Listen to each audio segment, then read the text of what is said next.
daw.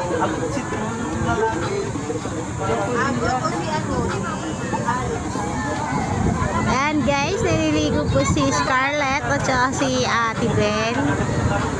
Ayan. Sakto lang po yung lalim niya guys.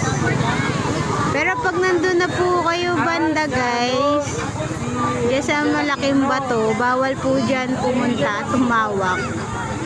Ewan po kung anong meron dyan kasi po bawal po daw dyan. Pinapaalis po yung pumupunta dyan banda. Ayan. Kasi bawal din tumalon. Kahit pumunta ka dyan banda sa gilid, bawal po. Ito lang kayo sa gitna guys. Pero dyan, malalim na dyan. Dito po mababaw banda. Ayan, pambata. Dito, yan. Malinaw po yung tubig niya guys. Kaso mabato-bato lang siya. Diba pre?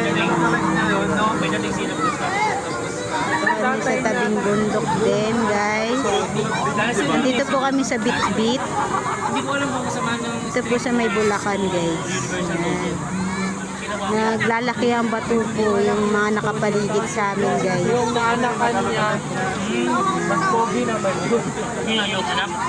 Ito parang courting ano po. Yung asawa niya, yung... Ayan.